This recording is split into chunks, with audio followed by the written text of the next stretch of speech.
What's up? What up?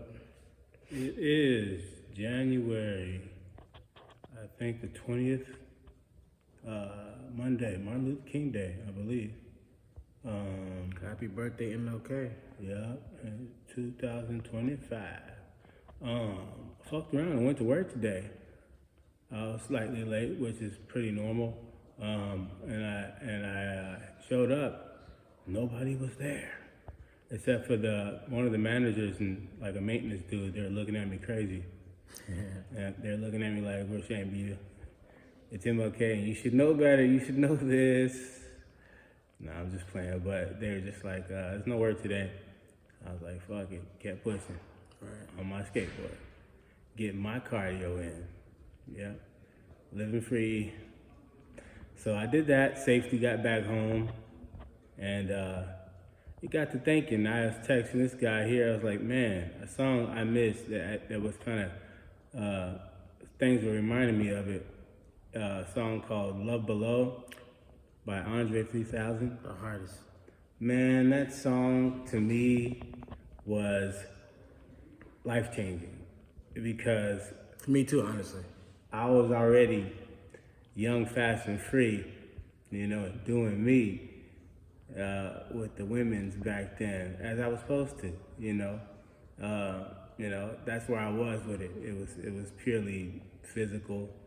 But just around this time, when that album came out, I just so happened to have a certain change within me that was like, there's gotta be more. I know I was a young dude, but I've always been kind of introspective. And so I always thought about bigger things, like, What was it, like high school when it came out? probably about high school, Yeah. senior year. Right. So I was kind of like, I'm tired of just running through chicks. I'm tired of just sex. I kind of wanted something a little bit more meaningful with the chick. And, I had plenty of chicks I liked, but back then I just wasn't really mature enough to express, or did I even have the words to express how I felt? How I feel? Some of those chicks I think I actually fell in love with, but I just didn't have the maturity to say it. Right. So when that Love Below song came out, I think it was off the album Love Below. It might have been called Vibrate. Vibrate higher. Yeah. Yeah, you know what I mean? That album came out, and then that song, it did something for me. That's when niggas was able to get their own cell phones and shit, right? So I just had a dope ass little Motorola. It was something cool back then, right? And so I'm looking through a phone, and he has this line where he goes, you go through that raggedy cell phone about 2 or 3 times. And I was like, oh shit, Tita ain't home. And I was just sitting looking like, God damn, this nigga talking about me right now, bro. What the fuck? Like, gotta get my life together. And I was just like, yeah, this shit kind of feels stale, like empty, And I'm looking at that, I'm thinking like, yeah, she don't really fuck with me like that. Like I'm fucking these chicks.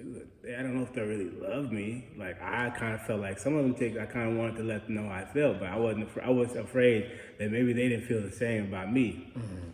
So that was the big dilemma for me. I started feeling these feelings about these certain chicks, and I just didn't know if this was a good time to express that. And how would I, So it was called Love Below album by Andre 3000, and the song was called Vibrate. And the song was like Vibrate High. So the reason why I say that is because it reminded me that we as human beings, we have sex for pleasure, and we have sex for making babies and stuff, right? It's a form of communication. We're sharing energy. It's an energy exchange when we have sex. But sex is the only way to express love. And that's what I started to learn, that there's other ways to express love. There's higher levels, Right. Higher levels of love. Or deeper. It depends on how you look at it. If you're approaching love from a place here, that would be considered a higher level of love. If you're approaching love from a mental state, that's a higher level of love. Now, we could all guess the most basic level of love, and that would be our, down that sacral chakra area. You know what I mean? So it was time for me to vibrate higher. It was time for me to raise up the vibration within me. Speaking of touching on that, what do you think he meant by Love Below? I think he meant that lower vibration. Right. Right. that lower chakra, And he was saying vibrate higher. Higher. Right. From that. from a higher place. Yeah, okay, I see what you're saying. So he was saying That was the message I got. Love higher, love deeper. Love deeper, higher, come from a higher place, you know? Right. And that's the message I got from that album, and it fucking shook me, man. Everything changed for me after that. I mean, I swear to God, certain chicks would text me, I wouldn't even text them back no more. Matter of fact, I was disgusted by some of the things they said to me because I felt like a little bit like I was just being used sexually. And I know it was probably, you know, what's the word when it's between people, two people, and it's not consensual, but It's strictly just sex. no, anything that's between two people that you're sharing it between. It's consensual. No, like the word, the feeling was mutual. Oh. It was mutual, is what I was saying. Okay. So anyway, I just wanted to start doing things differently. I started looking at everything differently. You know, when like a girl would call me and just say something flat out sexual to me, I mean, yeah, naturally it would do it for me. I'd be turned down a little bit, but I would think to myself, but this is boring though. You know, we always do this. I would like something a little bit more interesting. I wanted to get to know some of these chicks a little bit better, know who they were, what they were about. You know, what's going on in their life. Because I kind of wanted to express that and share that with them, but I didn't know if they felt the same. But that album was a reminder to me that when it's time to vibrate higher, and you get that call, listen. Yeah. Yeah, it definitely made me aware that there were deeper levels of love, and it made me also. He remembers this. I don't know. I think you remember this. But it really put me on a whole nother trajectory of just love in general. I started really studying what love was as a vibration and what it was to express it in so many different ways. So much I decided to live by love. To the point, do you remember when I got that I got that 4-finger ring, love ring? Yeah, I remember that. I got that made. Had that made. It was a 4-finger ring that I had made. It was silver. I couldn't really afford much else back then. Yeah. But it was a 4-finger ring that I had made that said love. And it was like my dedication to living by love, you know, at all costs, in all ways, and just expressing it at all the times. I was always trying to just be always vibrating on that vibration of love, you know, that frequency of love. Yeah. And I did, man, and it was a great feeling, and I'm really trying to get back to that, honestly. I feel like this is a good time to do it. Yeah. But it's not gonna be easy, but I can do it. But I just remember the feeling and the way life was for me back then when I was just living off that vibration. I kept that in the forefront of everything. Love, love, love. You know, how would I deal with this situation through love? How would I talk to this person through love? How would I communicate through love? It was always through the feeling of love first. I put love first, which I encourage you to do now. Put love first. See what happens. See what kind of miracles happen in your life, you know? Yeah. And I wouldn't call them anything short of that, miracles.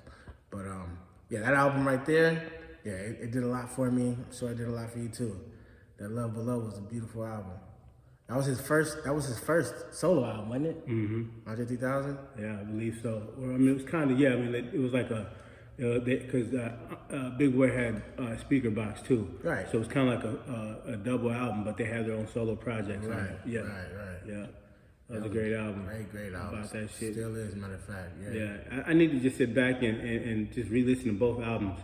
Just dive in, you know what I mean? Just vibe out. To add to that, I was just singing it on the way here. I don't know if you guys heard of a band called Lion Babe, right? They redid a song from that album, from the Love Below album called Prototype. Oh yeah, they did do that. Yeah, I was just listening on the way up here. Okay. My headphones. For Prototype. You guys should listen to that. Lion Babe. Yeah. Prototype. She redid it, you know, but it sounds great. It's a dance song for sure. Yeah. But it's a great song. Did you guys know that the lead singer of that band is Vanessa Williams' daughter, right? Vanessa Williams' daughter, right? Yeah, she's bad as fuck. Her name was too. Jillian something. Yeah. Yeah. Do your research on that. Yeah, that whole both artists are dope. I don't know the dude in the band's name, but they're both dope as hell. Yeah, for sure. Yeah. So yeah, that's kind of what the impact music has had on our lives.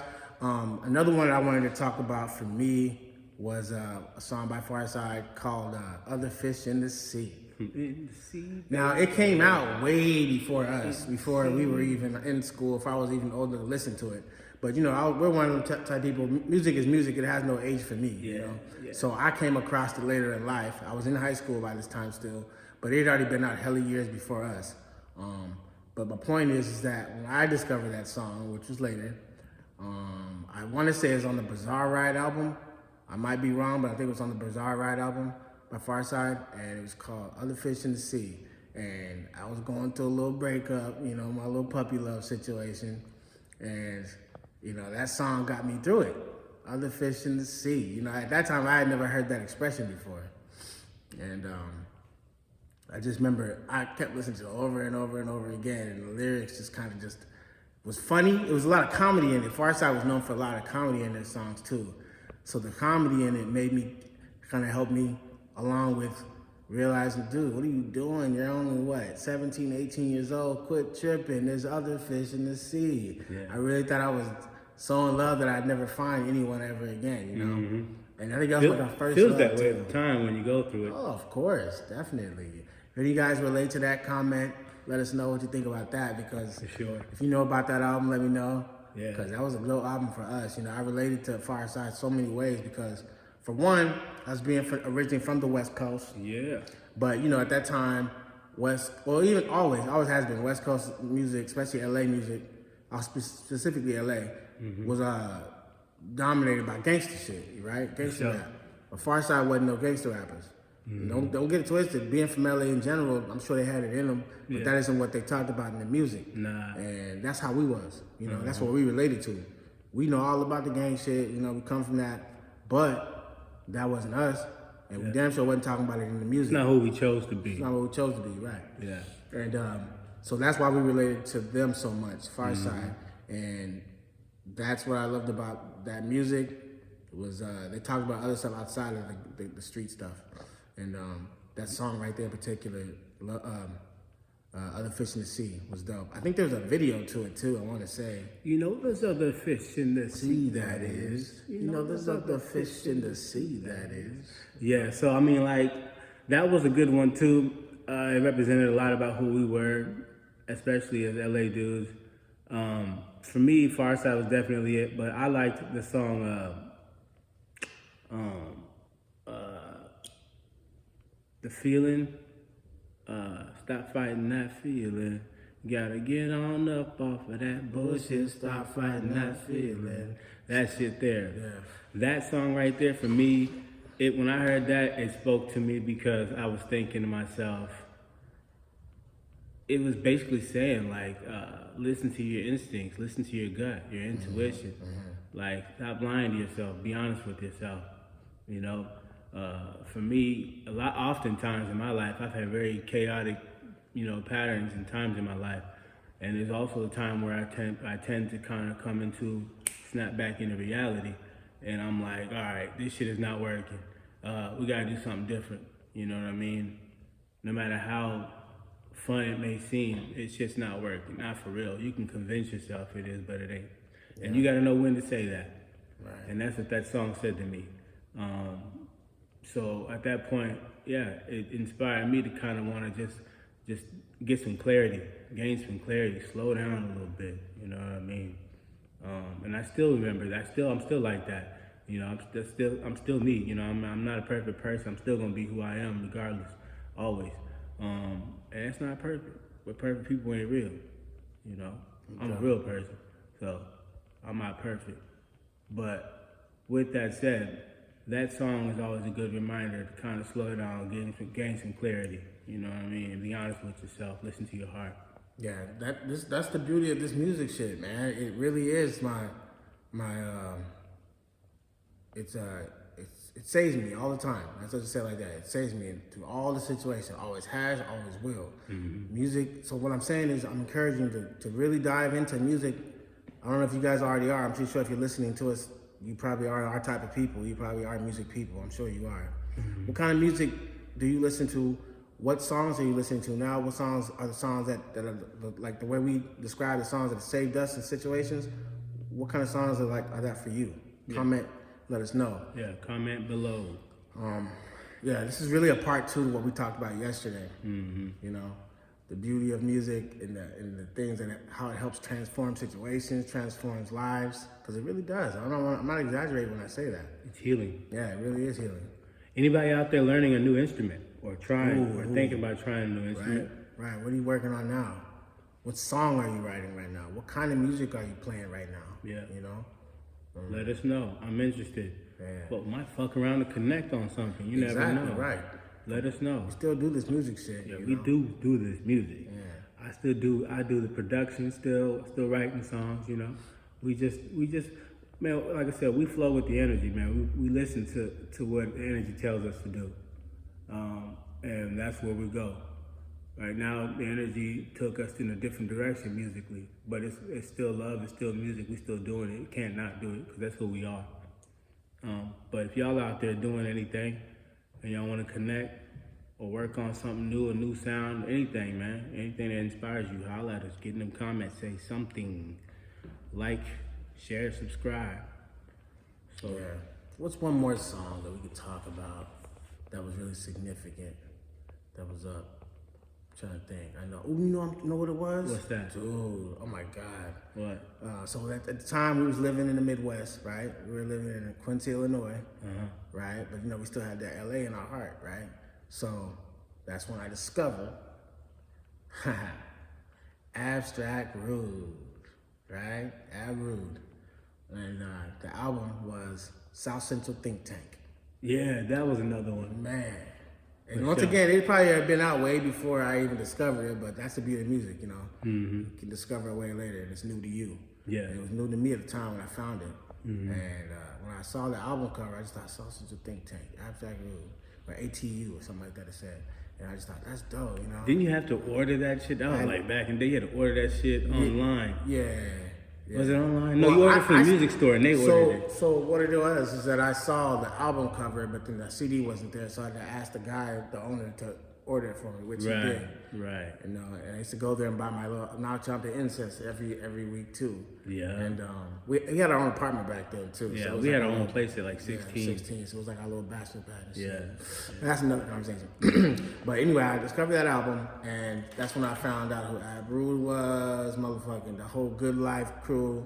All them cats, man. There's so many names. Micah 9, AC Alone, DJ Fat Jack. Fat Jack beats. To me, like he was break like, beats. we like break beats. He was like the hardest. To me, he was like the underground Dr. Dre. He really was. His beats was so dope, man. Yeah. Like, I don't know, he's one of the few people I heard anyway that used to organ. He used to organ. It was beautiful. That shit spoke to my soul right there. Yeah. That's what it was. Yeah. It was the sound of that organ, man, connected with me immediately on a deep level. Yeah. Freestyle Fellowship. Freestyle Fellowship. Shout out Ja Ora. Ja Ora, what up? He's Yeah. part of that crew. Joe Fraze. Joe Fraze. Yeah. Turtle. Yeah. But yeah, bro, like, that was a great album for me. If you guys have ever heard of that, look it up. South Central Think Tank by Abstract Tribe Unique, ATU. Mm-hmm. But at the end of the day, I'm pretty sure you guys definitely don't know who Abstract Rude is. If you don't, you're missing out. Watch LA take their styles back. LA take their styles back. And that shit was a hard ass song for me, man, because I knew it was talking about how, like, a lot of people in the industry was, from what he was saying, was like, either super inspired or just stealing LA styles. And not giving credit. Right, not giving credit, exactly. Because there's no secret, LA's always been influential throughout the world. Mm-hmm. But the thing is, in this case, he was talking about the people not giving credit where credit was due, and they were benefiting off of it. Still happening right now. Yeah. But yeah, man, that was a great album. LA Styles Back was a great song. So if you know what I'm talking about, comment, let me know what you think about that. If you don't, go look it up right now. Yeah. I'm sure you'll like it if you're a fan of just dope lyrics and great topics as well. Because he had another song on there called No Regrets. Ooh, that was another one. You know what I'm saying? We can go on and on about that one. That was a great song. No Regrets. It's about discipline. Yeah. It's about discipline. Sure is, yep. Yeah. Love that song. Yeah, it was a great song. So, Yeah. So like I said, this is really just a part 2 of what we're talking about as far as how music has the power to change lives and heal, Yeah. And I hope you guys, connected what we were talking about today. If you did, comment. Please make sure to subscribe so that way we can keep this conversation going, keeping this connection going. That way, you know, that's all. That's the only way to really do this is by connecting. Yeah. And the only best way to do it is by subscribing and liking it and commenting, letting us know that you really feel what we're talking about. All right. That's what we're here to do. So I love you. I love myself. Love yourself for yourself. stay up. Fuck with you. Love y'all.